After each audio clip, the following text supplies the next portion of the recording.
De acordo com o PMBOK, existem tipos ou classificações de contrato. Contrato para subsidiar uma demanda, seja uma compra e venda, um empréstimo ou uma prestação de serviços. E o PMBOK determina 3 tipos de contrato: preço fixo, preço unitário e preço administrado, também conhecidos como contratos de preço fixo, contrato de tempo e material ou contrato de custo reembolsável. É importante que, ao analisar o tipo de contrato utilizado pela aquisição, seja feita uma análise de risco. E essa análise ela é feita baseada em 2 pontos de vista, do comprador e do fornecedor. Num contrato de preço fixo, por exemplo, o risco maior está com o fornecedor, uma vez que o preço é fechado e ele tem a obrigação contratual de entregar aquilo que está dentro do contrato, dentro da aquisição.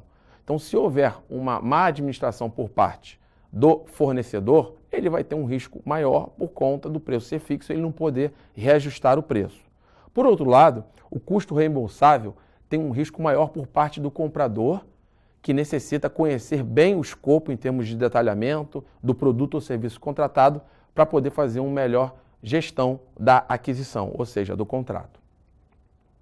Um outro elemento utilizado para a seleção de contratos, que proporciona uma análise de risco mais apurada do ponto de vista do comprador e do fornecedor, pode e deve ser utilizado como melhor prática recomendado pelo Guia PMBOK. Por exemplo, a facilidade de negociação e contratação, tanto do ponto de vista do comprador e do fornecedor, tem que ser levada em consideração.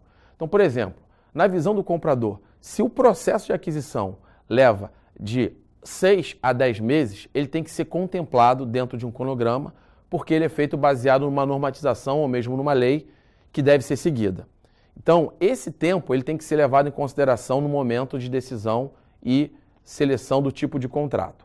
Um outro exemplo é a questão de agilidade quanto à gestão de mudanças. Então, por exemplo, ao longo da execução de um projeto feito por terceiros, um produto ou serviço contratado, fazer um aditivo contratual precisa de um processo bem definido e que dê agilidade ao processo de forma que não comprometa o objetivo daquele serviço ou produto contratado para o projeto. Então, o aditivo contratual, uma vez que seja identificado a facilidade de ambas as partes de gerir e ter agilidade no processo, torna-se um fator crítico de sucesso para a execução dos serviços contratados. Além disso, o esforço, tanto do ponto de vista do comprador quanto do fornecedor, deve ser analisado e identificado por ambas as partes, uma vez que qualquer mudança vai iniciar um processo formal de forma que o aditivo possa ser feito e incorporado ao projeto uma vez que uma mudança, um aditivo seja aprovado. São elementos que proporcionam uma análise de risco tanto do comprador quanto do fornecedor para que o melhor tipo de contrato possa ser selecionado e que a norma possa ser seguida conforme é determinado pela Lei 8666.